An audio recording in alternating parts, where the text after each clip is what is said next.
This video dives into the world of intellectual property for 3D printed musical instruments. We'll look at how to protect these new innovations. Let's get straight into the subject of patenting 3D printed musical instruments. 3D printing is revolutionizing instrument design, allowing for complex geometries and custom materials never before possible with traditional manufacturing. While exciting, these innovations present unique challenges for patentability. We must clearly define what makes the invention novel.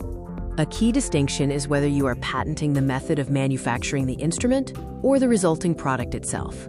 Both offer different avenues for protection. The invention must meet high standards for novelty and non-obviousness. Simply using 3D printing for an existing instrument isn't enough. The resulting instrument or process must be truly innovative.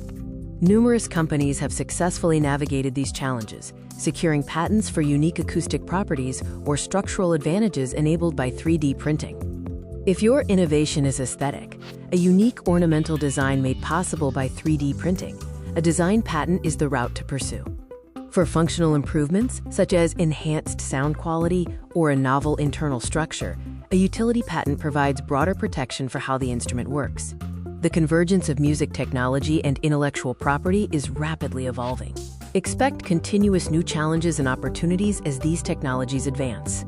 To summarize, carefully define your innovation, consider both design and utility patents, and be prepared to show true novelty beyond just the use of 3D printing.